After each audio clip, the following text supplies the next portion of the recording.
podcast is part of the Sports Social Podcast Network. Love tennis with Matchpoint Tennis Championships. It's time to take to the courts with a brand new tennis sim, delivering an authentic and dynamic tennis gameplay experience. Welcome back to another Love Tennis Podlet, where you're going to be getting another walking and talking podlet, which any fan from last year's Wimbledon will remember well from George and my walks back to Southfield Station. The constraints of time mean that I am combining my walk to another station with a podlet, looking back at Friday's action and also having a quick look forward to Saturdays as well. I have to say, Friday, the centre court action is probably, I think if I bought a ticket for centre on Friday, and I can't tell you exactly how much they are because it varies between category, but you know, in the region of 140, 50 quid.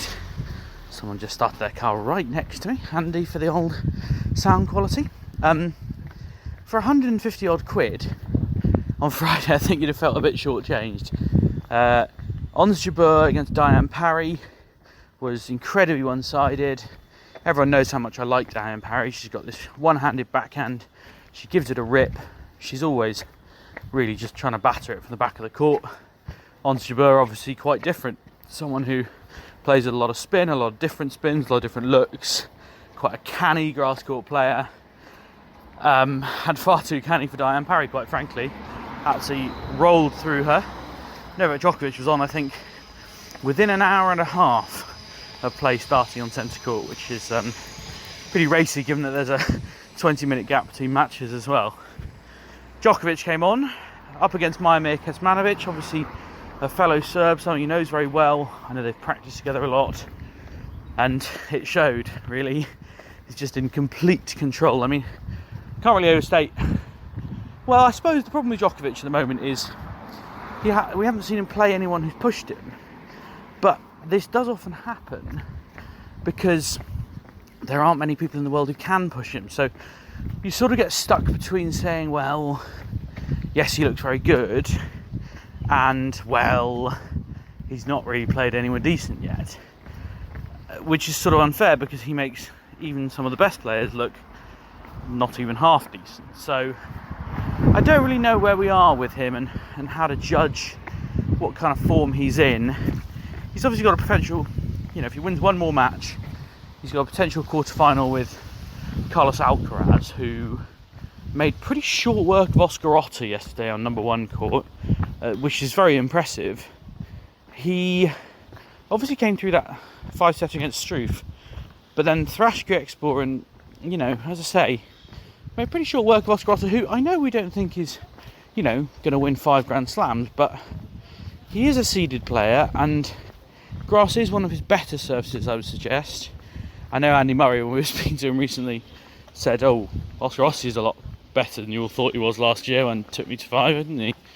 And I do think he's a lot better than that. So I think Carlos Alcaraz showing a bit of form. Certainly seems like he's learning the grass very quickly. I mean, he's not a total rookie on grass, in fairness. You know, he's been here before. So, yeah, I think he's someone who might push Djokovic in the quarter-final, assuming they both get there, obviously. But that, I think, will be the first real sort of rain check, if you like. What do I mean, rain check? No, I mean gut check, don't I? The first real gut check for Novak Djokovic. Quarter-final. It'll be on Tuesday. There's obviously no middle Sunday break this year, which is great for fans because it means they can potentially go to Wimbledon without taking a day off work.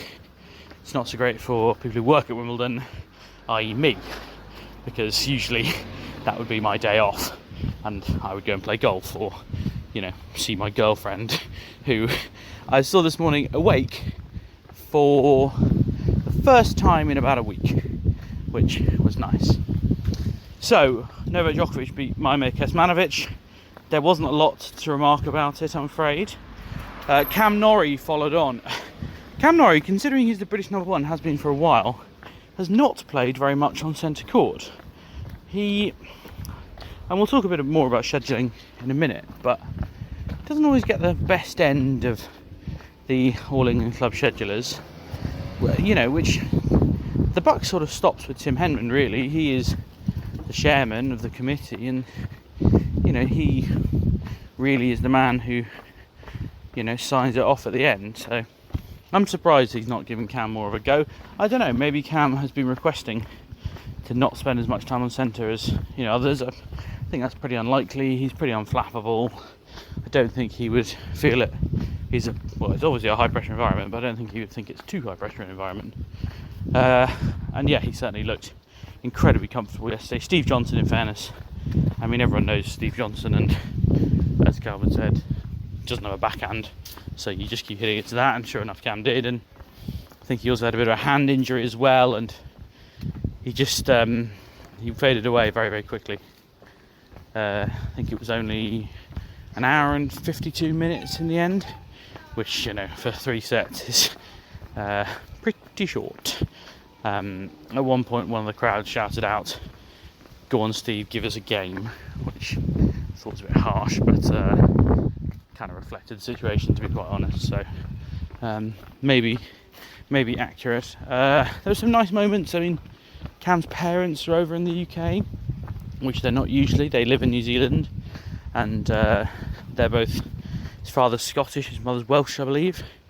Cam was joking the other day that his dad was more excited about going to see his football team Rangers than watching Cam play tennis. So I think probably their faces yesterday, sitting in the players' box while their son absolutely marmalised someone. And by the way, it's his first ever third round win in the Grand Slam. Before yesterday, he was played 5, lost 5. So it's a pretty momentous occasion for him, actually. And I was doing some draw analysis for the paper, and I found myself having to predict a semi-final. I think Cam Norrie gets there. I don't really see. You've got Tommy Paul in the next round, and in fairness, Tommy Paul was a good player, and he has played a lot on grass this summer. I think he's played 10 matches on grass. He's won 9 sets in a row at Wimbledon, and he really wants to be good on grass. I think that's the big difference. A lot of players aren't that interested in really putting much effort in on grass. They might turn up, play one warm-up tournament, sometimes not even that, and then just play Wimbledon, pick up 50 grand and maybe win a round and make it 78. But I think Tommy Paul, he said actually at Queen's, he said that his coach had said to him that he would end up being best on grass of all the surfaces, which I thought was very interesting. He idolises Tim Henman. Talked a lot about Tim Henman. He said after he won a match at Queen's, he walked past Tim, who was working for Amazon Prime at the time. He walked past him and said, "Oh, I'm sorry, my volleying wasn't very good today." I think Tim just laughed at him, but yeah, he maybe doesn't. I mean, he might be the only American in the world who has Tim Henman as his childhood idol.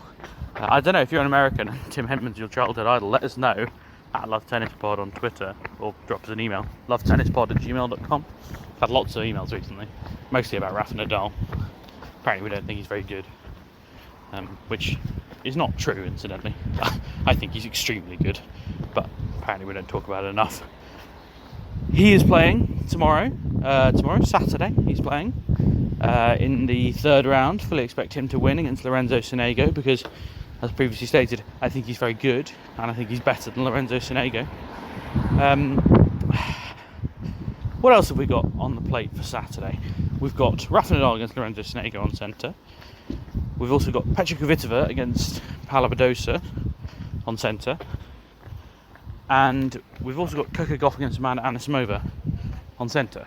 Now, what you might be thinking is, hang on, none of those people are British. Now, I appreciate, for lots of people listening to this podcast, I think about half of you aren't based in the UK. Probably not that interested in British players. Not disproportionately, anyway. I apologise if this busy road starts to create some background noise. I might have to try and reroute. Maybe now is a good moment for a break, after which we'll talk about why there aren't any British players on centre on Saturday. I've managed to find a slightly quieter road on which to complete my journey. Means that I can talk with a little less distraction, although that man is trying to run me over. Oh no, he missed. Never mind. So, Saturday's order of play. The real attraction of the day, quite frankly, is on number 1 court. It's Tsitsipas up against Nick Kyrgios. The man, the enigma that is Nick Kyrgios. Although I think if Calvin were here and I said Nick Kyrgios is an enigma, I think he'd disagree. I think he has a pretty clear view on Nick Kyrgios that he can't cope with losing and tends to get very angry when he is. Lots of people saying, why isn't Tsitsipas number 4 seed against Kyrgios on centre? I see where they're coming from, but if I were organising Wimbledon, if I were Tim Henman, Saturday in the Royal Box is quite a big day. With lots of quite important people there, and I think he would probably look at it and go, do I want Nick Kyrgios, like most recently fined for spitting in the direction of a supporter, on centre court in front of some of my most important guests? Now, look, you can say what you like about the Royal Box and all the nonsense around it, and how it's very unegalitarian and this should be about tennis, but I'm just talking about the reality of the situation. If you want to know why Nick Kyrgios isn't on centre court, you only have to look at his first round match. I wouldn't be taking a risk on that. Certainly not. The tennis, and by the way, if you got number 1 court tickets, you're probably delighted. So, swings and roundabouts. I think it's really important to put big matches on number 1 court because the tickets are still expensive. It's still a big arena. It's still got a roof. I think it still has the prestige. I know I've spoken to players already this week, and I've mooted to them, I don't think you'll be on centre, but I think you'll be on number 1, and they go, oh wow, that's gonna be great. Still a big deal for players. So yeah, I was a bit surprised that Liam Brody's on there up against Alex de Minaur, or Demon as they call him, but I had someone suggest to me last night, if we want to talk about the tennis briefly, which I appreciate is not always what happens. Someone suggested to me last night Liam Broady has, quote, no chance against Alex de Minaur. I think he has some chance. He's playing really well. He's probably playing as well as he ever has. Certainly at Wimbledon anyway. And I think the problem he's going to have is that one of Liam's big strengths is his fitness and his getting, gets a lot of balls back. And the problem is that Alex de Minaur is extremely good at that as well. And, it's a bit like what we said about Alcaraz and Grexpool the other day. Grexpool is basically Alcaraz, but just not nearly as good. And I think when you have those two very similar players up against each other, I think there's an even less likelihood of an upset. The thing that I think Liam has in his favour is he has just played Diego Schwartzman, who is a good getter and is someone who, gets the ball back a lot and is quite similar to Liam. Liam isn't the biggest guy in the world. I appreciate Diego Schwartzman. Calling Diego Schwartzman not the biggest guy in the world is an understatement of the century, but he's literally the smallest player on tour. But I think in that sense, Liam should look at it and think, well, hang on, I've just beaten Diego Schwartzman. Why can't I beat Alex de Minaur? Sports Social Podcast Network. Love tennis with Matchpoint Tennis Championships. Get your rackets ready for a thrilling and immersive tennis gameplay experience. Pre-order now from Game.